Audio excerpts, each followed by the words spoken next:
പ്രിയമുള്ളവരെ, ബാബരി മസ്ജിദിൻ്റെ സ്ഥാനത്ത് നിർമ്മിച്ച ക്ഷേത്രത്തിൻ്റെ ഉദ്ഘാടനം നിശ്ചയിച്ചിരിക്കുകയാണ്. ആ പരിപാടിയിലേക്ക് രാജ്യത്തും പുറത്തുമുള്ള പലരെയും ക്ഷണിച്ച് പരിപാടി കെങ്കേമമാക്കാൻ വേണ്ടി എല്ലാ ട്രസ്റ്റ് ഭാരവാഹികളും മന്ത്രിസഭ വരെയും പരിശ്രമിച്ചുകൊണ്ടിരിക്കുന്നു എന്നാണ് അവസാന അറിവ്. ഈ പശ്ചാത്തലത്തിൽ എന്താണ് രാമക്ഷേത്രത്തിൽ അവിടെ നടക്കാനിരിക്കുന്നത്, അവിടെ പ്രതിഷ്ഠയും ആരാധനയുമൊക്കെ നടത്തേണ്ടത് ആരാണ്, ആർക്കാണതിൽ താല്പര്യമുണ്ടാവുക എന്നതിനെക്കുറിച്ച് ഒരു വിലയിരുത്തലാണ് നമ്മൾ മനസ്സിലാക്കുന്നത്. യഥാർത്ഥ ഹിന്ദുക്കൾ ഒരിക്കലും ആ ക്ഷേത്രത്തിലേക്ക് ആരാധനയ്ക്ക് വേണ്ടി പോകും എന്ന് തോന്നുന്നില്ല. കാണാനൊക്കെ പോയി എന്ന് വരാം. കാരണം ഒരു കൂട്ടരുടെ ആരാധനാലയം തച്ച് തകർത്ത സ്ഥലത്ത് കോടതിയുടെയും ഭരണത്തിൻ്റെയും മികവിൽ നേടിയെടുത്ത ഒരു വിധിയുടെ അടിസ്ഥാനത്തിൽ സ്ഥാപിച്ചെടുക്കുന്ന ഒരു ക്ഷേത്രത്തിലേക്ക് ആരാധന നടത്താൻ വേണ്ടി പോവുക എന്നുള്ളതിന് ഹിന്ദുധർമ്മം കൂട്ടുനിൽക്കുമെന്ന് നമുക്ക് തോന്നുന്നില്ല. പക്ഷേ പലരും അത് മനസ്സിലാക്കാതെ ഇത് തന്നെയാണ് ഹിന്ദുധർമ്മം എന്നൊക്കെ മനസ്സിലാക്കി പോകുന്നുണ്ട് എങ്കിൽ അവരെ കുറ്റപ്പെടുത്താനും കഴിയില്ല. ഇസ്ലാമിനെ സംബന്ധിച്ചിടത്തോളം വളരെയധികം പാതകമായൊരു കാര്യമായിരിക്കും മുസ്ലിങ്ങൾ അവർക്ക് അനുവദിക്കപ്പെട്ടതല്ലാത്ത ഒരു ഭൂമിയിൽ പോയി ആരാധന നടത്തുന്നത് തന്നെ. ക്ഷേത്രത്തിലായാലും മറ്റൊരുത്തൻ്റെ ഭൂമിയിലായാലും ആ വിഭാഗത്തിൻ്റെ ഉടമാവകാശത്തിലുള്ളതാണ് എങ്കിൽ അവർക്ക് ഇഷ്ടമില്ലാത്ത രീതിയിൽ ആ ഭൂമി ഉപയോഗിക്കുന്നതിൽ ആരാധനക്കാരായാലും താമസത്തിനായാലും എന്തിനാണെങ്കിലും അത് ഉപയോഗിക്കുന്നതിനെ ഇസ്ലാം കർശനമായി നിരോധിച്ചിരിക്കുകയാണ്. പിടിച്ചു പറിച്ച ഭൂമിയിൽ പോലും നിസ്കരിച്ചാൽ നിസ്കാരം സാധുവാവുമെങ്കിലും അത് തെറ്റാണ്, നിഷിദ്ധമാണ് എന്നാണ് ഇസ്ലാമിൻ്റെ കാഴ്ചപ്പാട്. എന്നതുപോലെ വിലയിരുത്തുമ്പോൾ ഇത് തികച്ചും മുസ്ലിങ്ങളിൽ നിന്നും കോടതിയുടെയും ഭരണകൂടത്തിൻ്റെയും ഒത്താശയോടെ ലല്ലു ട്രസ്റ്റും അതുപോലെ ഹിന്ദു മഹാസഭയും അവിടുത്തെ ക്ഷേത്ര കമ്മിറ്റിയും ഒക്കെ പിടിച്ചെടുത്ത പറിച്ചെടുത്ത ഒരു സ്ഥാപനമാണ്, ഒരു സ്ഥലമാണ്, അവിടെ നിർമ്മിച്ച അമ്പലമാണ് എന്നത് എല്ലാവർക്കും അറിയാവുന്ന കാര്യമാണ്. അതുകൊണ്ട് ഈ ക്ഷേത്രത്തിൽ ആരാധന നടത്താൻ ഹിന്ദുക്കൾ തയ്യാറാകുമോ, യഥാർത്ഥ ഹിന്ദുക്കൾ അതിന് സജ്ജമാവുകയോ എന്നത് കണ്ടറിയേണ്ടിയിരിക്കുന്നു. ഇവിടെ എങ്ങനെയാണ് ഒരു രാമക്ഷേത്രം വന്നത് എന്നതിനെക്കുറിച്ച് നാം വിലയിരുത്തൽ ആവശ്യമാണ്. 400 വർഷത്തിലേറെക്കാലം മുസ്ലിങ്ങൾ ആരാധന നടത്തിയ ബാബറിൻ്റെ നിർദ്ദേശപ്രകാരം മീർബാക്കി നിർമ്മിച്ച പള്ളി, അത് പള്ളിയല്ല എന്നതിന് ഒരു കോടതിക്കും ഒരു പുരാവസ്തു ഗവേഷണത്തിനും ഒരു ഖനന പാർട്ടിക്കും കണ്ടെത്താൻ കഴിഞ്ഞിട്ടില്ല. കണ്ടെത്തിയത് മുഴുവനും അവിടെ മുമ്പ് പള്ളി മാത്രമാണ് ഉണ്ടായിരുന്നത് എന്നാണ്. കോടതി പോലും വിധി പറഞ്ഞപ്പോൾ എന്താ പറഞ്ഞത്? അവിടെ മുമ്പ് ക്ഷേത്രമില്ലായിരുന്നു, അവിടെ പള്ളി തന്നെ ആയിരുന്നു, അങ്ങനെയൊക്കെ ആയിരുന്നു, അതുകൊണ്ട് എന്ന് പറഞ്ഞുകൊണ്ടാണ് കോടതി വിധി പറഞ്ഞത്. അതിനെക്കുറിച്ച് ഞാൻ പറയാം. യഥാർത്ഥത്തിൽ ഇവിടെ പള്ളി പൊളിച്ചവരാരായിരുന്നു? യഥാർത്ഥത്തിൽ പറഞ്ഞാൽ സാങ്കേതികമായി കോൺഗ്രസും ലൈവായി RSSുമാണ് പള്ളി പൊളിച്ചത്. എന്ന് വെച്ചാൽ രണ്ടു കൂട്ടർക്കും തുല്യ പങ്കാളിത്തമുണ്ട്. അവർ പള്ളി പൊളിച്ചു, പിന്നെ ക്ഷേത്രം ഉണ്ടാക്കാതെ കുറേ കാലം കോടതിയുടെ ഒപ്പം പോയി. അനുകൂലമായ ഭരണം വന്നപ്പോൾ ആ കോടതിയെ സ്വാധീനിച്ച് അനുകൂല ഭരണം നേടി എത്രയോ പെട്ടെന്നാണ് ഇത്ര വലിയൊരു ക്ഷേത്രം അവർ കെട്ടിപ്പൊന്തിച്ചത്. ഇപ്പം ഈ ക്ഷേത്രത്തിൽ ആരാധന നടത്തുക എന്ന് പറഞ്ഞാൽ അതിൻ്റെ ഔദ്യോഗികമായ ഉദ്ഘാടനം നിർവഹിക്കുക എന്നാണല്ലോ. അവിടെ ക്ഷേത്രമായിട്ട് ഉപയോഗിച്ചു തുടങ്ങിയിട്ട് ബാബരി മസ്ജിദിൻ്റെ കാലം പൊളിയുന്നതിന് മുമ്പ് തന്നെ അവിടെ ഉപയോഗിച്ചു തുടങ്ങിയിട്ടുണ്ട്. എങ്കിലും ഔദ്യോഗികമായി എല്ലാ തലത്തിലും അംഗീകാരത്തോടു കൂടെ അവിടെ ക്ഷേത്രമായി ഉദ്ഘാടനം ചെയ്യുന്നത് അതാരാണ് ചെയ്യുന്നത്? അതിൽ മത്സരിച്ചുകൊണ്ടിരിക്കുകയാണ്. RSSും അവരുടെ പ്രവൃത്തികളും ഉണ്ടാക്കിയെടുത്ത ആ സ്ഥാപനത്തെ മത്സരിച്ചുകൊണ്ട് കോൺഗ്രസ് ഉദ്ഘാടനം ചെയ്യാൻ വേണ്ടി പോവുകയാണ്. പലരെയും ക്ഷണിച്ചു നോക്കിയെങ്കിലും പലരും ക്ഷണം സ്വീകരിച്ചില്ല. പക്ഷേ ഹിന്ദി ബെൽറ്റിൽ ഹിന്ദുക്കളുടെ പിന്തുണ നഷ്ടപ്പെടരുത് എന്ന് വിചാരിച്ച് ധർമ്മത്തിനോടോ മൂല്യത്തിനോടോ ഒരു താല്പര്യവും കാണിച്ച പാരമ്പര്യമില്ലാത്ത കോൺഗ്രസ് അവിടെയൊക്കെ ഇനി കിട്ടാനുള്ള വോട്ട് ബാങ്ക് നഷ്ടപ്പെടുമോ എന്ന ഒരു ഭൗതികമായ വിഷയത്തിന് അത് പൊട്ടത്തരമാണ് എന്ന് ഈ കഴിഞ്ഞ 5 സംസ്ഥാനങ്ങളിലെ തെരഞ്ഞെടുപ്പ് തെളിയിച്ചതാണ്. അങ്ങനെയുള്ളൊരു ചിന്ത കൊണ്ട് ന്യൂനപക്ഷത്തിനെ അപായപ്പെടുത്തിയും അവരുടെ പ്രീതി നേടാതെയും അവരുടെ പ്രീതിക്കെതിരായും ഭൂരിപക്ഷ സമുദായത്തിന് തൃപ്തികരമാകുന്ന രീതിയിലൊരു തീരുമാനമെടുത്താൽ രക്ഷപ്പെടില്ല എന്ന് മധ്യപ്രദേശും രാജസ്ഥാനും ഒക്കെ തെളിയിച്ചതും കയ്യിലുണ്ടായിരുന്നതൊക്കെ ആ മസാലയ്ക്ക് വേണ്ടി അവർ ബലി കഴിച്ചിട്ട് നഷ്ടപ്പെട്ടു പോയതുമായ അനുഭവങ്ങൾ അവരുടെ മുമ്പിൽ നിലനിൽക്കുകയാണ്. അതിൽ നിന്നും ഒന്നും പാഠം പഠിക്കാതെ ക്ഷേത്രം പൊളിച്ചവർ ഞങ്ങൾ തന്നെയാണ്, അതുകൊണ്ട് ഞങ്ങൾ തന്നെ ക്ഷേത്രം ഉദ്ഘാടനം ചെയ്യാനും ക്ഷേത്രം ഉണ്ടാക്കാൻ വേണ്ടി വലിയ സംഭാവനയായിരുന്നല്ലോ നമ്മളെ മധ്യപ്രദേശിൻ്റെ നിയുക്ത മുഖ്യമന്ത്രിയായി പ്രഖ്യാപിക്കപ്പെട്ടിരുന്ന കമൽനാഥ് ചെയ്തിരുന്നത്.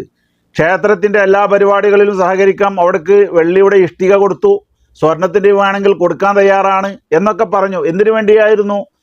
അവിടെ ഒരു മൂല്യം കണക്കാക്കിയിട്ടോ അല്ലെങ്കിൽ ധാർമ്മികതക്കോ അനുസരിച്ച് നിന്നിട്ടോ അല്ല, മറിച്ച് എങ്ങനെയെങ്കിലും അവിടുത്തെ ഭരണം കിട്ടണം. ഭരണം കിട്ടാൻ വേണ്ടിയിട്ട് ആരെ പ്രീതിപ്പെടുത്തണമെങ്കിലും അതിന് തയ്യാറാണ്. അവിടെ മതമോ മൂല്യമോ ധർമ്മമോ സത്യമോ യാഥാർത്ഥ്യമോ പരിഗണിക്കപ്പെടേണ്ടതില്ല എന്ന് കമൽനാഥ് അടക്കമുള്ള അവരുടെ ദേശീയ രാഷ്ട്രീയത്തിലുള്ള മുഴുവൻ തമ്പ്രാക്കന്മാരും തീരുമാനിച്ച് അവസാനം ആ തീരുമാനത്തിൻ്റെ പ്രതിഫലനമായി ഇപ്പോൾ ഉദ്ഘാടനത്തിന് പാർട്ടിയുടെ ഔദ്യോഗിക നേതാക്കൾ തന്നെ പോകാമെന്ന് തീരുമാനിച്ചിരിക്കുകയാണ്. എന്തുകൊണ്ട് പോകുന്നു? പോയില്ലെങ്കിൽ ഹിന്ദി ബെൽറ്റിലെ ഹിന്ദുക്കളെ പിന്തുണ കിട്ടൂല എന്ന പൊട്ടത്തരമാണ് അവർ പറയുന്നത്. എന്നാൽ ഇപ്പോൾ ഇഷ്ടികയും അതുപോലെ ബാബരി മസ്ജിദ് തകർക്കാൻ ഉള്ളിൽ കൂടെ നിൽക്കുകയും പിന്നെ ഈ ക്ഷേത്രം ഉണ്ടാക്കാൻ വേണ്ടി അധ്വാനിക്കുകയും ചെയ്ത കമൽനാഥിനെ പോലെയുള്ള അവരുടെ അണികൾക്ക് ഞങ്ങളാണ് ഈ RSSനേക്കാളും വലിയ ക്ഷേത്രവാദികളെന്ന് തെളിയിച്ചു കൊടുത്തിട്ട് പോലും ജനങ്ങൾ കൈവെടിഞ്ഞു. അതേസമയം അതോടുകൂടെ അവർ ക്ഷേത്രത്തിൻ്റെ ആളാണ് എന്ന് പരിഗണിച്ചത് കൊണ്ട് ന്യൂനപക്ഷം അവരെ കൈയൊഴിയുകയും ചെയ്തു. ഇതിൽ നിന്നൊന്നും പാഠം പഠിക്കാതെ ധാർമ്മികമായി മൂല്യമായി യാഥാർത്ഥ്യവുമായി നിന്നാൽ ഏതെങ്കിലും കാലത്തെങ്കിലും വിജയിക്കാൻ കഴിയും എന്നുള്ള ആ അർത്ഥതലങ്ങളിൽ നിന്നും അവർ കുതറിയോടിക്കൊണ്ട് അവരുടെ താൽക്കാലികമായ ലാഭത്തിന് വേണ്ടി രാഷ്ട്രീയ വിജയത്തിന് വേണ്ടി മുഴുവൻ മൂല്യങ്ങളെയും ബലി കഴിച്ചുകൊണ്ട് നീങ്ങുന്ന കാഴ്ചയാണ് RSS. പിന്നെ ഏതായാലും അതിലുള്ളതാണ്. കോൺഗ്രസ് ഇക്കാലം അത്രയും, കോൺഗ്രസിനെ പ്രത്യേകം പറയാൻ കാരണം ഇന്ത്യയിൽ ഒരു അടിസ്ഥാനമുള്ള ഒരു പാർട്ടി എന്നതുകൊണ്ടാണ്. പല പാർട്ടിക്കാർക്കും ആ ലക്ഷ്യം ഉണ്ടാകും. എന്നാൽ ഇപ്പോൾ അവർ ഈ ക്ഷേത്രത്തിൻ്റെ ഉദ്ഘാടനത്തിനും പോകാൻ വേണ്ടി തീരുമാനിച്ചിരിക്കുകയാണ്. അപ്പോൾ നമുക്ക് മനസ്സിലാകുന്നത് എന്താണ്? ഈ ക്ഷേത്രം അവിടെ ഉണ്ടാകണമെന്ന് ആദ്യം മുതൽ തന്നെ ആഗ്രഹിച്ചിരുന്നൊരു പാർട്ടിയാണ് കോൺഗ്രസ്. പക്ഷേ സാങ്കേതികമായും മറ്റുമൊക്കെയുള്ള പ്രശ്നങ്ങളെ കൊണ്ട് നേരിട്ട് നടത്താൻ കഴിഞ്ഞില്ല. ഉള്ളിലൂടെ അവർ പലപ്പോഴും നടത്താൻ വേണ്ടി ശ്രമിച്ചു.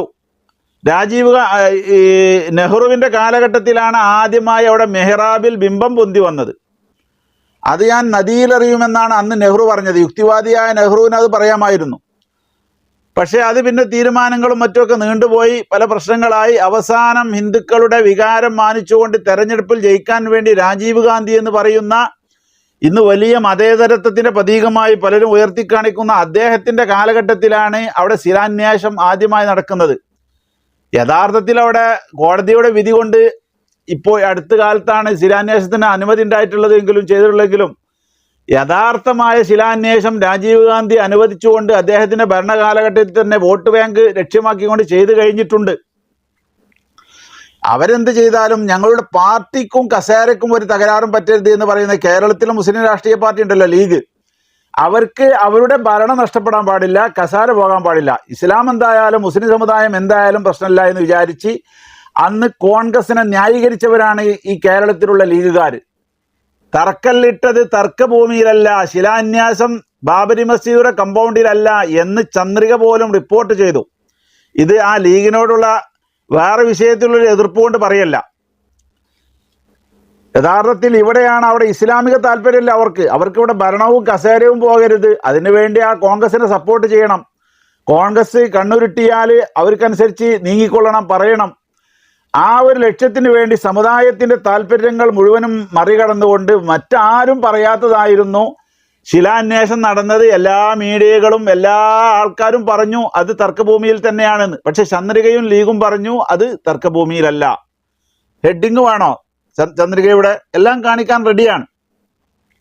അപ്പം ഇതിൽ നിന്ന് മനസ്സിലാക്കുന്ന എന്താണ്? അവർക്ക് സമുദായം പറ്റുന്ന പ്രശ്നമില്ല. അവരെ പാർട്ടിയും അവരുടെ കസേരയും അത് സംരക്ഷിക്കാൻ RSSന് ദാസ്യവേല ചെയ്യണോ അതിനും തയ്യാറാണ് എന്ന അനുഭവമാണ് മുമ്പ് കാലഘട്ടത്തിൽ അവരിവിടെ പുലർത്തിയിട്ടുള്ളത്. അതുകൊണ്ട് ഈ ചരിത്രം പരിശോധിക്കുമ്പോൾ ഇപ്പോൾ നമുക്ക് അത്ഭുതം തോന്നുന്നില്ല. കോൺഗ്രസ് എന്തുകൊണ്ട് അതിൽ പങ്കെടുക്കുന്നു, ആരൊക്കെ പങ്കെടുക്കണം തിക്കും തിരക്കുമാണ്.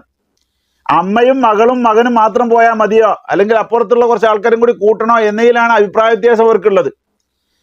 യഥാർത്ഥത്തിൽ അവർ തുടങ്ങി വെച്ച പരിപാടിയാണിത്. അവസാനം അത് ക്ഷേത്രമായി ഇനി ഉദ്ഘാടനം ചെയ്യാൻ പോകാതിരിക്കുന്നത് അതപകേടല്ലേ എന്ന് വിചാരിച്ചിട്ടായിരിക്കും. അതുകൊണ്ട് ഈ പള്ളി സാങ്കേതികമായി തകർത്തത് കോൺഗ്രസ് ആണ്, ലൈവായി തകർത്തത് അവർക്ക് മറ്റവർക്ക് നാണക്കേടായതുകൊണ്ട് അത് RSSകാരാണ് എന്നേ മുസ്ലിം സമുദായത്തിന് ഇന്ത്യയിൽ വെച്ച് മനസ്സിലാക്കാൻ കഴിയുകയുള്ളൂ. ഇവിടെ നമ്മൾ ചിന്തിക്കേണ്ടത്, ഹിന്ദുക്കൾ യഥാർത്ഥമായി ചിന്തിച്ചു കണ്ട് നിങ്ങളുടെ ഒരു ആരാധനാലയം മറ്റൊരു വിഭാഗത്തിന്റെ ആരാധനാലയം തകർത്തിടത്ത് ആവണമോ എന്നത് ചിന്തിക്കേണ്ടത് അവരാണ്. ഇതിലൊരു അവകാശവാദം അവർക്കില്ല. കോടതി പോലും പറയുന്നത് എന്താണ്, അത് മുസ്ലിങ്ങളുടേതായിരുന്നു. കോടതിയുടെ വിധി നമുക്കറിയാമല്ലോ. എന്താണ് വിധി? അവിടെ ക്ഷേത്രമുണ്ടായിരുന്നില്ല, ഒരു ഗവേഷണത്തിൽ കണ്ടെത്തിയിട്ടില്ല, അവിടെ 400 വർഷത്തോളമായിട്ട് പള്ളിയായിരുന്നു, അതുകൊണ്ട് പള്ളി ഉള്ള അവകാശികൾക്ക് കൊടുക്കാതെ മറുവിഭാഗത്തിന് കൊടുക്കുന്നു. നല്ല നീതിയാണല്ലോ, നല്ല ന്യായമാണല്ലോ. പൊതുവെ ഇന്ത്യയിലെ കോടതികളെ കുറിച്ച് പറയാറുണ്ട്, നീതിക്കോടതിയല്ല ന്യായക്കോടതി അതെന്ന്. എന്ത് ന്യായമാണ് ഇത്? വലിയ ന്യായമായിട്ട് നമ്മളിവിടെ വർഗീയതയുടെ ആശാനായ ജയശങ്കർ ഉണ്ടല്ലോ, എല്ലാ ദിവസവും ഇങ്ങനെ തോന്നുന്നതൊക്കെ അവതരിപ്പിച്ചുകൊണ്ടിരിക്കുന്ന അദ്ദേഹത്തിന് പോലും, അഡ്വക്കേറ്റാണ് അദ്ദേഹം പോലും പറഞ്ഞു അതാണ് അത് സമതുല അവസ്ഥ. ഏത് ഒരു കൂട്ടർ സാധനം ആർക്കില്ല എന്ന് തന്നെയാണ് തീരുമാനിക്കുകയാണെങ്കിൽ അതൊരു നീതിയായിരുന്നു. മുമ്പ് EMS ഒക്കെ പറഞ്ഞ മാതിരി നീതിയല്ല, അതൊരു സാമാന്യവൽക്കരിക്കാമായിരുന്നു. പക്ഷെ അതല്ല, ഇത് പള്ളി മുസ്ലിങ്ങളുടേതാണ്, അവകാശം അവരുതാണ്, ക്ഷേത്രം അവിടെ ഇല്ല, അങ്ങനെയൊക്കെയാണ്, അതുകൊണ്ട് ക്ഷേത്രം ഉണ്ടാക്കുന്നു ഇങ്ങനെ പറഞ്ഞത്. അത് വളരെ സംഭവമായിട്ടാണ് നമ്മൾ ജയശങ്കർ അവതരിപ്പിച്ചത്. അതാണ് രസം.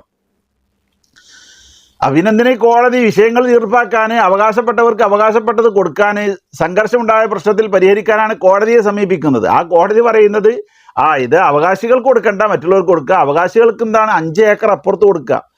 എന്നാൽ അവിടെ 400 കൊല്ലത്തോളം പള്ളിയായിരുന്നു ഉണ്ടായിരുന്നത്. അതുകൊണ്ട് ഹിന്ദുക്കളെ അല്ലെങ്കിൽ ഈ RSSകാരെ നിങ്ങളൊന്ന് അടങ്ങി, അവർ പള്ളി അവിടെ ഉണ്ടാക്കട്ടെ, ഉണ്ടാക്കി കൊടുക്കണില്ലെങ്കിൽ തകർത്ത പള്ളിയാണെങ്കിലോ മുസ്ലിങ്ങൾ ഉണ്ടായിക്കൊള്ളട്ടെ, നിങ്ങൾക്ക് ക്ഷേത്രം നല്ല ഉഷാറായി ഉണ്ടാക്കാൻ വേണ്ടി 10, 15, 100 ഏക്കർ വേറെ തരാം എന്ന് പറഞ്ഞെങ്കിൽ ന്യായമായിരുന്നു. മുസ്ലിങ്ങളെ സംബന്ധിച്ചിടത്തോളം അവർ പള്ളിയായി വഖഫ് ചെയ്ത സ്ഥാനം, ആ ഭൂമി ഖിയാമത്ത് നാൾ അന്ത്യദിനം വരെയും അത് ആ രീതിയിൽ തന്നെ വിനിയോഗിക്കണമെന്നാണ്. അതുകൊണ്ടാണ് മുസ്ലിങ്ങൾ അതിനുമേൽ കടിച്ചു തൂങ്ങിയത്. അല്ലാതെ മുസ്ലിങ്ങൾക്ക് 10 സെന്റ് സ്ഥലം വാങ്ങി വേറെ പള്ളി ഉണ്ടാക്കാൻ അയോധ്യയിലോ UP വേറെ എവിടെയും സൗകര്യമില്ലാത്തത് കൊണ്ടല്ല.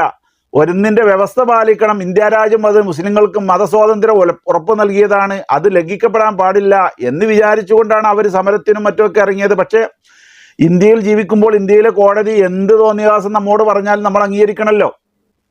അതുകൊണ്ട് ലോകതലത്തിലുള്ള ഒരു കോടതിയോ ഒരു ബുദ്ധിമാനോ ഈ കോടതി വിധി സത്യസന്ധമാണ്, നീതിയുക്തമാണ്, ന്യായയുക്തമാണ് എന്ന് പറഞ്ഞതായി തെളിയിക്കാനും കഴിയില്ല. അങ്ങനെ തെളിയിക്കുകയില്ല. നമ്മുടെ വീട്ടിൽ വേലക്ക് വന്ന ഒരാള് കുറെ കാലം വേലക്കാരായി ജീവിച്ചു. അങ്ങനെ അവസാനം അദ്ദേഹം വാദിച്ചു ഇത് എൻ്റെ വീടാണ്, ഇവിടുത്തെ സംവിധാനങ്ങളൊക്കെ എൻ്റേതാണ് എന്ന്. അങ്ങനെ കോടതിയിൽ കേസ് പോയി. അപ്പോൾ കോടതി പറയുന്നു ഈ വീട് വീട്ടുകാരൻ്റെതാണ്, അവർ വർഷങ്ങളോളം താമസിക്കുന്നതാണ്, അവർ നിർമ്മിച്ചതാണ്, ഒക്കെ ശരിയാണ്, പക്ഷേ അത് പ്രശ്നം പരിഹരിക്കാൻ വേലക്കാരന് കൊടുക്കണം എന്നതുപോലെയുള്ളൊരു വിധിയാണല്ലോ ഉണ്ടായത്. അപ്പോൾ ഏതായാലും നമ്മുടെ രാജ്യത്ത് അങ്ങനെയൊക്കെയാണ്. ഏതായാലും കോടതിയിൽ അങ്ങനെ വിധി വന്നു, നമുക്ക് അംഗീകരിക്കില്ല, നിർവാഹമല്ല. അങ്ങനെ ആ കോടതിയെ മെരുക്കിയെടുത്തത് ഇവിടുത്തെ സർക്കാരാണ് എന്ന് നമുക്ക് എല്ലാവർക്കും അറിയാം. കാരണം അവർക്കും ശമ്പളം കൊടുക്കേണ്ട ഈ സർക്കാരിൽ നിന്നാണല്ലോ. അപ്പം അതുകൊണ്ട് അവർക്കനുസരിച്ച് ഫത്വ കൊടുത്തില്ലെങ്കിൽ, വിധി കൊടുത്തില്ലെങ്കിൽ അവരും അവതാളത്തിലാകും. അവർക്കൊന്നും ഇപ്പോൾ ഈ ആത്മീയതയോ മറ്റൊന്നും ഇഞ്ചിട്ടില്ലല്ലോ. അവർക്കിങ്ങനെ തോന്നുന്നു എഴുതി കൊടുത്തുകൊണ്ട് നിയമം ഉണ്ടായിക്കാണ്ട് വായിച്ചാൽ വിധിയായി. ഇങ്ങനെയാണ് അവരുടെ വിഷയം. അപ്പം ഞാനിവിടെ പറഞ്ഞു വന്നത്, ഇവിടെ കോൺഗ്രസ് പോയി മത്സരിക്കുകയാണ് ഇതിൻ്റെ ഉദ്ഘാടനത്തിന് പോകാൻ വേണ്ടിയിട്ട്. തകർക്കാൻ വേണ്ടി ഇന്ത്യൻ ജനാധിപത്യത്തെ കശാപ്പ് ചെയ്ത റാവു എന്ന് പറയുന്ന ശപിക്കപ്പെട്ട മനുഷ്യനാണ് ഈ പള്ളി തകർക്കാൻ എല്ലാവിധ ഒത്താശയും കൂട്ടുന്നത്. അപ്പം റാവുവിൻ്റെ പേരിൽ അദ്ദേഹത്തിൻ്റെ തലക്ക് മാത്രം ഇതിട്ടുങ്ങാണ്ട് കോൺഗ്രസ്സുകാർ ഒഴിവാകാറുണ്ട്. അതിന് മുമ്പും ശേഷവും അദ്ദേഹത്തിന് 100% പിന്തുണയാണ് എല്ലാ വിഷയത്തിനും കോൺഗ്രസ് ചെയ്തത്. അങ്ങനെ അതുകൊണ്ട് റാവു എന്ന് പറയുന്ന ദുഷിച്ച മനുഷ്യനെ പൈചാരിയിട്ട് കോൺഗ്രസിന് രക്ഷപ്പെടാൻ കഴിയുന്നില്ല. അതേസമയം പള്ളി തകർക്കപ്പെട്ടത് ഉടനെ തന്നെ റാവു പറഞ്ഞു ആ പള്ളി അവിടെ പുനർനിർമ്മിക്കുന്നു. എന്നിട്ട് അങ്ങനെ പരിപാടി ഉണ്ടായോ? അതിൻ്റെ ശേഷം എത്ര സർക്കാർ കോൺഗ്രസിൻ്റെതായി വന്നു? ഒരു ചിന്തയും ആ വിഷയത്തേക്കില്ല. കേരളത്തിൽ റാവു വന്നപ്പോൾ നിങ്ങളതൊന്നും മറന്നില്ലേ എന്നാണ് പത്രക്കാർ ചോദിച്ച ചോദ്യത്തിന്. ബാബരി മസ്ജിദ് തകർക്കപ്പെട്ടോടുത്ത് പള്ളി ഉണ്ടാക്കുമെന്ന് പറഞ്ഞിട്ടുണ്ടല്ലോ.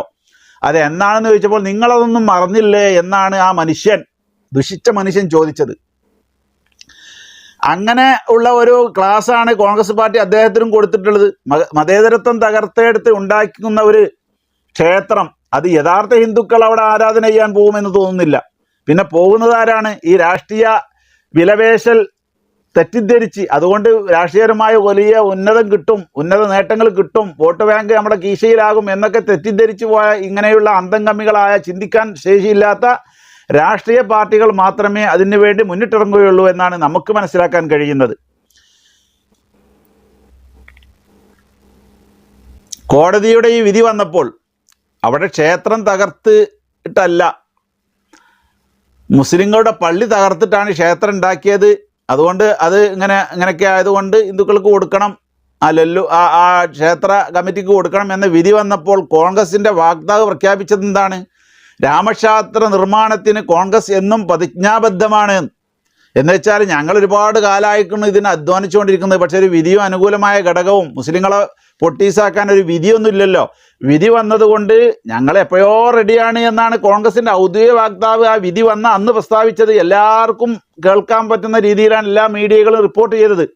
അപ്പോൾ എന്താ ഇതെന്നൊക്കെ മനസ്സിലാകുന്നത്? ഞങ്ങൾ മുമ്പേ അതിന് അനുകൂലമാണ്, പക്ഷേ ഇവിടെ മുസ്ലിങ്ങളൊക്കെ പ്രശ്നമായി, മുസ്ലിങ്ങളൊക്കെ കോൺഗ്രസ് നിന്ന് പോകുമല്ലോ എന്ന് വിചാരിച്ചുകൊണ്ട് ഞങ്ങൾ അതിന് മെനക്കെടാതെ ഇരുന്നതാണ് എന്നാ പറഞ്ഞതിനർത്ഥം. അപ്പോൾ എല്ലാ കാലത്തും RSSനേക്കാൾ ഒരുപടി മുന്നിൽ പള്ളി തകർക്കാനും പള്ളി ഒഴിവാക്കാനും ക്ഷേത്രം നിർമ്മിക്കാനും ഒക്കെ അധ്വാനിച്ചിട്ടുള്ളത് ഈ കോൺഗ്രസ് ആണ് എന്ന് മനസ്സിലാക്കാൻ നാം എല്ലാവരും മനസ്സിലാക്കണം. ഇത് മനസ്സിലാകാത്തൊരു കേരളത്തിലെ കുറച്ച് ലീഗിൻ്റെ കുട്ടികൾക്ക് മാത്രമേ അത് തിരിയായുള്ളൂ.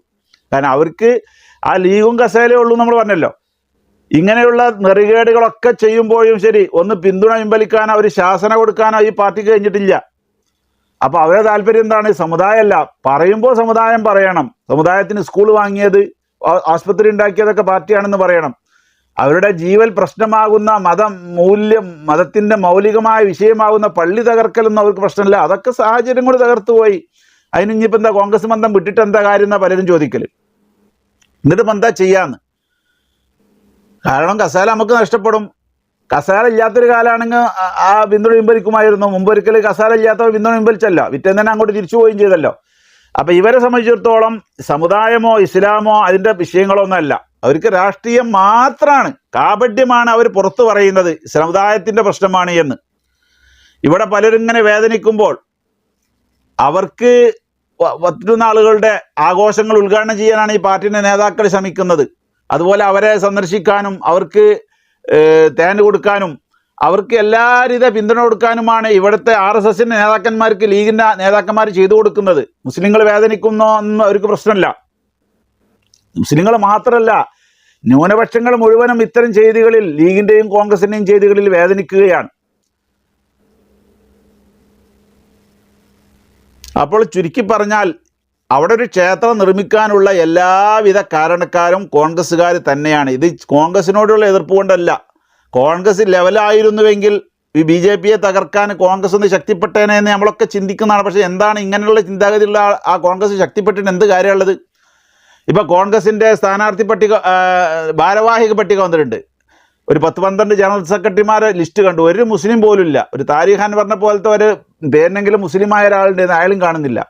ഇതാണിപ്പോൾ അവർക്കുള്ള താല്പര്യം. ഒന്നാകെ ആക്കിയിട്ട് അങ്ങനെ ലിസ്റ്റാണ്ട് കൊടുക്കുകയാണ്. ഇതുകൊണ്ടൊക്കെ ഹിന്ദുക്കളുടെ അല്ലെങ്കിൽ ഭൂരിപക്ഷത്തിന് പിന്തുണ കിട്ടുമെന്ന് തെറ്റിദ്ധരിച്ച് ഇതുവരെ കുറേ വേലകൾ ഒപ്പിച്ചു. അത് വിജയമല്ല, പരാജയമാണെന്ന് മനസ്സിലാക്കാനുള്ള ബുദ്ധി പോലും ചിന്തിക്കാൻ ഈ കോൺഗ്രസിലെ നേതാക്കന്മാർക്ക് ഇല്ലാതായി പോയല്ലോ. അവർ വിചാരിച്ചത് എന്താണ്? ത്വക്കിലൊരു സാധനം പിടിച്ചെടുക്കുന്നുണ്ട്, ന്യൂനപക്ഷത്തിൻ്റെ സേവകരും സംരക്ഷകരുമാണല്ലോ. പക്ഷേ അവിടെയുള്ള ഭൂരിപക്ഷത്തിൻ്റെ ആ വോട്ട് ബാങ്ക് വരുമ്പോൾ അതും വേണം, ഈ കക്ഷത്തുള്ളത് പോകും ചെയ്യരുത്, ആ ഭൂരിപക്ഷത്തിൻ്റെ വോട്ട് ബാങ്ക് വേണം എന്ന് വിചാരിച്ചുകൊണ്ട് ഇപ്പോൾ കഴിഞ്ഞ തെരഞ്ഞെടുപ്പിലൊക്കെ ഹിന്ദു പ്രീണന നയം, ഹൈന്ദവ പ്രീണന നയം സ്വീകരിച്ചു. 8ൽ പൊട്ടി. ഉള്ള എല്ലാ മേഖലയിലും പരാജയപ്പെട്ടു. ഭരിക്കുന്ന സംസ്ഥാനങ്ങളൊക്കെ കൈവിട്ടുപോയി. അതാണ് അനുഭവം ഉണ്ടായത്. അനുഭവത്തിൽ നിന്നും പാഠം പഠിച്ചില്ല. ഇനിയും ഇത് വിചാരിച്ചുകൊണ്ട് ന്യൂനപക്ഷങ്ങൾ ഇവിടെ പ്രശ്നമാക്കും എന്നുള്ളതൊന്നും ചിന്തിക്കാതെ ഭൂരിപക്ഷത്തിൻ്റെ വോട്ട് കിട്ടുമെന്ന് ഇനിയും പരീക്ഷിച്ചു നോക്കുകയാണ്. അപ്പോൾ അവർ യഥാർത്ഥത്തിൽ മൂല്യത്തിനനുസരിച്ച് നിന്നിരുന്നെങ്കിൽ, ചിന്താശേഷിയുള്ളവർ, ഭൂരിപക്ഷ സമുദായത്തിൽ തന്നെയുള്ള ഭൂരിപക്ഷ സമുദായത്തിൽപ്പെട്ട നീതിയുക്തമായി ചിന്തിക്കുന്ന കുറച്ച് ആളുകളൊക്കെ ഉണ്ടാവും. അവരെ പിന്തുണ ഇങ്ങനെ യഥാർത്ഥത്തിന് വേണ്ടി നിൽക്കുന്ന, സത്യത്തിന് വേണ്ടി നിൽക്കുന്ന ആളുകൾക്ക് സപ്പോർട്ട് ചെയ്യാൻ അവരെ മനസ്സുണ്ടാവുള്ളൂ. അതോടുകൂടെ ന്യൂനപക്ഷങ്ങളുടെ മനസ്സും അവർക്ക് അനുകൂലമാക്കാൻ കഴിയും. പക്ഷെ അങ്ങനെ ചിന്തിക്കാൻ പറ്റിയുള്ള ബുദ്ധിയുള്ള ആളുകൾ അതിൽ അംഗങ്ങളായിട്ടില്ല എന്നതാണ് ഇപ്പോൾ വർത്തമാനകാലത്ത് മനസ്സിലാക്കാൻ കഴിയുന്നത്. മുമ്പൊക്കെ ഇങ്ങനെ ചിന്തിക്കുകയും അങ്ങനെ പൊട്ടീസാക്കുകയും ചെയ്യുന്ന കാര്യങ്ങൾ നടത്തിയില്ലെങ്കിലും ഞങ്ങൾ നിങ്ങളെ ആളാണെന്ന് വരുത്തി തീർക്കാനുള്ള ഒരു ബാഹ്യമായ ഇടപെടലുകളൊക്കെ നടത്തിയിരുന്ന ആളുകൾ കോൺഗ്രസിലുണ്ടായിരുന്നു. ഇന്ന് അതിനെ കാണുന്നില്ല. അതുകൊണ്ട് ആ പാർട്ടി ഇനി രക്ഷപ്പെടുമെന്ന് തോന്നുന്നില്ല. ഭൂരിപക്ഷത്തിൻ്റെ പിന്തുണ കിട്ടുകയില്ല. ഉള്ള ന്യൂനപക്ഷം വരെ കൈയൊഴിഞ്ഞും ചെയ്തു. ഇനിയും അത് തെറ്റിദ്ധരിച്ചുകൊണ്ട് ഇനിയും വല്ലതും കിട്ടാനുണ്ടെന്ന് വിചാരിച്ചുകൊണ്ട് മുന്നോട്ട് പോകുന്നുവെങ്കിൽ അത് അതര വ്യായാമം മാത്രമായിരിക്കും എന്ന് മാത്രമാണ് പറയാനുള്ളത്. ഇവിടെ വേറൊരു ആശങ്ക, കേരളത്തിലെ കോൺഗ്രസിന് വലിയ ആശങ്ക ഉണ്ട്. തെരഞ്ഞെടുപ്പാണ് വരുന്നത്. ഇവിടെ ക്ഷേത്രത്തിനെ പിന്തുണച്ചത് കൊണ്ട് ഇവിടെ വലിയ വോട്ട് ബാങ്കിലും വിളർച്ച ഉണ്ടാവും. ഒരിക്കലും ഭയപ്പെടേണ്ട ആവശ്യമില്ല. കേരളത്തിൽ നിങ്ങളെ പിന്തുണക്കാൻ പറ്റുന്ന, നിങ്ങൾക്ക് റാൻ മൂളുന്ന, നിങ്ങൾ അടിമകളായി നിൽക്കുന്ന ലീഗുകാർ ഇവിടെ ഉണ്ട്. നിങ്ങൾ പള്ളി തകർത്താലും വേണ്ടിയില്ല, നിങ്ങളാകെ മുസ്ലിങ്ങളെ ഹലാക്കാക്കിയാലും ശരി, ഫലസ്തീനിലെ മുസ്ലിങ്ങൾ ഫലസ്തീൻ്റെ മോചനത്തിന് പോരാടുന്ന ആളുകൾ ചാവേറുകളാണെന്ന് നിങ്ങളെ സ്റ്റേജിൽ നിന്ന് തന്നെ പറഞ്ഞ ആണല്ലോ. അതുകൊണ്ടൊന്നും ഒരു പ്രശ്നമല്ല. നിങ്ങൾക്ക് വോട്ട് ഞങ്ങൾ പതിച്ചു നൽകും. കാരണം ഞങ്ങളെ വോട്ട് ബാങ്ക് ഞങ്ങൾ ഉദ്ദേശിക്കുന്ന രീതിയിലുള്ളതാണ്. കസാല നിർത്താനും ഞങ്ങളുടെ പാർട്ടിക്ക് വേണ്ടിയുള്ളതാണ്. മുസ്ലിം സമുദായം എന്ത് വേദനിച്ചാലും നഷ്ടപ്പെട്ടാലും പ്രശ്നമില്ല എന്ന് വിചാരിക്കുമ്പോൾ കോൺഗ്രസ് പേടിക്കേണ്ടതില്ല. കോൺഗ്രസിന് കേരളത്തിലെ മിക്ക സീറ്റുകളും ലോക്സഭാ തെരഞ്ഞെടുപ്പിൽ കിട്ടും. അതിൽ പേടിക്കേണ്ട ആവശ്യമില്ല. കാരണം അവർ പതിച്ചു നൽകാൻ ഇവർ നിൽക്കുന്നുണ്ട്. കാരണം ഇവർക്ക് സമുദായ ബോധമല്ല, അങ്ങനെ ജീവിക്കുന്നവരാണ്. അതുകൊണ്ട് ആ വിഷയത്തിൽ ആശങ്കപ്പെടേണ്ടതില്ല എന്നാണ് അവരോട് പറയുന്നത്. ഇപ്പോൾ ആര് പങ്കെടുത്താലും വേണ്ടില്ല. CPM-ന് നേതാക്കന്മാർ ആ പരിപാടിക്ക് ക്ഷണം ഉണ്ടായിട്ടും പങ്കെടുക്കില്ല എന്ന് പറഞ്ഞു. അപ്പോൾ അതിനെക്കുറിച്ച് ചില കോൺഗ്രസ്സുകാർ പറയുന്നത് രാഷ്ട്രീയ സ്റ്റണ്ടാണ്, രാഷ്ട്രീയപരമായിട്ടുള്ള മുതലെടുപ്പാണെന്ന്. ആ മുതലെടുപ്പ് കോൺഗ്രസ്സിന് നടത്താൻ പറ്റൂലേ? അവർ മുതലെടുപ്പായിരിക്കും നടത്തുന്നുണ്ട്. അവർക്കൊക്കെ രാഷ്ട്രീയം വിജയിക്കണം എന്നായിരിക്കുമല്ലോ താല്പര്യം ഉണ്ടായാലും. നമ്മളതിനെ സപ്പോർട്ട് ചെയ്യുന്നൊന്നുമില്ല. പക്ഷെ അവരുടെ ആ തീരുമാനം നീതിയുക്തമാണ്, ന്യൂനപക്ഷത്തിൻ്റെ ഒപ്പം കൂടിയിട്ടുള്ള തീരുമാനമാണ്. ആ തീരുമാനം രാഷ്ട്രീയ മുതലെടുപ്പാണെങ്കിൽ നിങ്ങൾക്ക് എന്തുകൊണ്ട് എടുത്തുകൂടാ? മുതലെടുക്ക്. നിങ്ങൾ എടുക്കാത്തത് കൊണ്ടാണ് വേറെ ആൾക്കാർ എടുത്തുകൊണ്ട് പോകുന്നത്. അതുകൊണ്ട് കേരളത്തിൻ്റെ കാര്യം ഭദ്രമാണ്. നിങ്ങൾ പള്ളിയല്ല, മുസ്ലിം സമുദായത്തിന്, ഇന്ത്യയിലെ മുസ്ലിങ്ങളെ മുഴുവനും ചുട്ടുകൊന്നുകൊണ്ട് ഇങ്ങോട്ട് വോട്ടിന് വന്നാലും ശരി, നമ്മളെ ലീഗുകാർ നിങ്ങൾക്ക് കുത്തിത്തരാൻ തയ്യാറാണ്. അതിൽ ആശങ്കപ്പെടേണ്ട. പലരും ആശങ്കപ്പെട്ടു കേരളത്തിലെ ഭൂരിപക്ഷം നഷ്ടപ്പെടും, അല്ലെങ്കിൽ കോൺഗ്രസിലുള്ളപ്പോൾ 18 MP-മാരുണ്ടല്ലോ, അതിൽ നല്ലൊരു ശതമാനം MP-മാർ നിങ്ങൾക്ക് കിട്ടും. കാരണം നിങ്ങൾ എന്ത് ചെയ്തു വന്നാലും പിന്തുണക്കാൻ ഇവിടെ ചിന്താശേഷിയില്ലാത്ത, നിങ്ങളുടെ അടിമവേല ചെയ്യുന്ന ആ പാർട്ടി ഒപ്പുണ്ടായതുകൊണ്ട് നിങ്ങൾ പേടിക്കേണ്ടതില്ല എന്ന് മാത്രമാണ് പറയാനുള്ളത്. അപ്പോൾ കോൺഗ്രസ് പാർട്ടിയെ വിമർശിക്കുക എന്ന ലക്ഷ്യത്തോടു കൂടെയല്ല, ഇത് യാഥാർത്ഥ്യമാണ്. പക്ഷേ മുസ്ലിങ്ങളിൽപ്പെട്ട കോൺഗ്രസ്സുകാർക്ക് തന്നെ ഇങ്ങനത്തെ വിഷയങ്ങൾ കേൾക്കുമ്പോൾ വലിയ വിഷമാണ്. കാരണം എന്താ, കോൺഗ്രസിൻ്റെ ചാവേറുകളായിട്ട് മുസ്ലിങ്ങൾ കുറേ അണികൾ വർക്ക് ചെയ്യുന്നുണ്ട്. പക്ഷേ എന്തുകൊണ്ട് ഒരു തെരഞ്ഞെടുപ്പിൻ്റെ വിഷയം വരുമ്പോഴോ, സ്ഥാനാർത്ഥി പട്ടിക വരുമ്പോഴോ, മന്ത്രിമാർ വരുമ്പോഴോ, അപ്പോൾ മുസ്ലിങ്ങൾ അപ്പുറത്തുണ്ടല്ല, 4 മന്ത്രിമാർ അപ്പുറത്തില്ല, പിന്നെ എന്തിനാ അമ്മന്ന് മന്ത്രിമാർ കൊടുക്കണു എന്നാണ് ഒരു ചോദിക്കൽ. അങ്ങനെയാണെങ്കിൽ എന്തിനാ പിന്നെ മുസ്ലിങ്ങൾ ആ പാർട്ടിയിൽ അണിനിരന്നിക്കണ്? മറ്റു പാർട്ടി ചേർന്ന പോരെ. അപ്പോൾ ഇങ്ങനെ മുസ്ലിങ്ങളെ ചാവേറുകളാക്കി നിർത്താനാണ് കോൺഗ്രസിൻ്റെ തീരുമാനം. അർഹമായ ഒരു സീറ്റും ഒരു പരിഗണനയും സ്ഥാനാർത്ഥി ലിസ്റ്റിൽ ഒരു മുസ്ലിമിൻ്റെ പേരുണ്ടെങ്കിൽ അത് തോൽക്കൽ നിർബന്ധമായൊരു സീറ്റ് കൊടുക്കും, എന്നിട്ട് തോൽക്കും. സീറ്റ് കൊടുത്ത് പേരിന്. അതേസമയം പല കേരള കോൺഗ്രസ്സുകാരായിട്ട് 4-5 സീറ്റൊക്കെ നേടുന്ന, അല്ലെങ്കിൽ 2-3 സീറ്റ് നേടുന്ന അവർ ഉള്ളതിനോട് കൂടെ ഈ മുസ്ലിങ്ങളെക്കാൾ കോൺഗ്രസിനെ സപ്പോർട്ട് ചെയ്യുന്നവർ അവരാണ് എന്ന് വാദിച്ചുകൊണ്ട് 4-5 MP-മാരെയും 4-5 മന്ത്രിമാരെയൊക്കെ അവർക്ക് കൊടുക്കും ചെയ്യും. അപ്പം അതിൽ അത് പറഞ്ഞാൽ വിവേചനമാണ്. അത് മതേതരത്വമാണല്ലോ, മതേതരത്വം തകരും. ആ മതേതരത്വം എന്ന് പറഞ്ഞാൽ ഇങ്ങനത്തെ കുറച്ച് ആളുകൾക്ക് പതിച്ചു കൊടുക്കാനുള്ള ഒരു സാധനമായിട്ട് കോൺഗ്രസ് അതിനെ അതപ്പതിപ്പിച്ചിരിക്കുന്നു. ഇതാണ് മനസ്സിലാക്കേണ്ടത്. അതുകൊണ്ട് ചിന്തിക്കുന്നവരുണ്ടെങ്കിൽ, കോൺഗ്രസിലെ മുസ്ലിങ്ങൾ ഇനിയും അതിൽ ബാബരി മസ്ജിദ് തകർത്തതിന് ശേഷവും മുസ്ലിങ്ങളായി അതിൽ തുടരുന്നുണ്ട് എങ്കിൽ അവർക്ക് ചിന്തിക്കാൻ സമയമായി. പാർട്ടിയെ കൊണ്ട് തിരുത്തിപ്പിക്കാൻ കഴിയില്ലെങ്കിൽ വേറെ എന്തെങ്കിലും മാർഗവും, വേറെ എന്തെങ്കിലും പണിയോ, വേറെ ഏതെങ്കിലും പാർട്ടി നോക്കുകയാണ് നല്ലത് എന്നാണ് അവരോട് നല്ല മനസ്സിൽ ഉപദേശിക്കാനുള്ളത്, പറയാനുള്ളത്. അല്ലാതെ ഇത് കോൺഗ്രസ് പാർട്ടിനോട് പ്രത്യേകമായൊരു എതിർപ്പ് കൊണ്ടല്ല എന്ന് പ്രത്യേകം മനസ്സിലാക്കണം. കോൺഗ്രസ് ചെയ്ത കാര്യങ്ങളാണ്. ബാബരി മസ്ജിദിൻ്റെ വിഷയം വരുമ്പോൾ പള്ളി തകർത്തതും അവരാണ്, പള്ളി തകർക്കണമെന്ന് നേരത്തെ ആഗ്രഹിച്ചതും അവരാണ്. ഇപ്പം ക്ഷേത്രം ഉണ്ടാക്കിയതിലും ഉള്ളിൽ കൂടി ഇഷ്ടികമുറ്റൊക്കെ കൊടുത്ത് എല്ലാ പങ്കും വഹിച്ചത് അവരാണ്. ഇനി ഉദ്ഘാടനം ചെയ്യുന്നതും അവരൊക്കെ തന്നെയാണ്. അതുകൊണ്ട് ആ വിഷയത്തിൽ മുസ്ലിം സമുദായം കോൺഗ്രസിൽ പ്രവർത്തിക്കുന്നുണ്ട് എങ്കിൽ അവരൊന്ന് ചിന്തിക്കണം എന്ന് മാത്രമാണ് പറയാനുള്ളത്. തെറി അഭിഷേകം കൊണ്ടോ ഇതിൻ്റെ ചോട്ട് മോശമായ കമൻ്റ് അടിച്ചത് കൊണ്ടോ പരിഹാരമില്ല. വസ്തുതയായി വിലയിരുത്തണം. കോൺഗ്രസിൻ്റെ കഴിഞ്ഞകാല ചരിത്രാനുഭവങ്ങൾ വിലയിരുത്തിക്കൊണ്ടാണ് ഞാനിത് പറഞ്ഞിട്ടുള്ളത്. ഇതല്ല, ഇങ്ങനെ അല്ല എന്ന് പറയാൻ നിങ്ങൾക്ക് കഴിയുമെങ്കിൽ നിങ്ങൾ ഹാജരാക്കേണ്ട രേഖകൾ ഹാജരാക്കണം. ശിലാന്യാസം നടത്തിയത് രാജീവ് ഗാന്ധി അല്ലേ?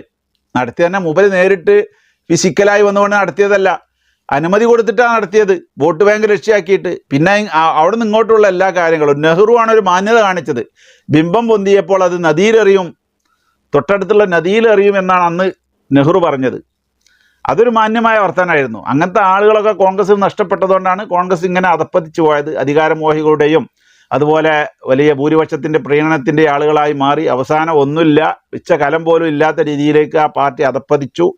ഇനിയും നാൾക്ക് നാൾ അധപ്പതിച്ചു കൊണ്ടിരിക്കുകയാണ്. നമുക്കതിലൊന്നും സന്തോഷമില്ല.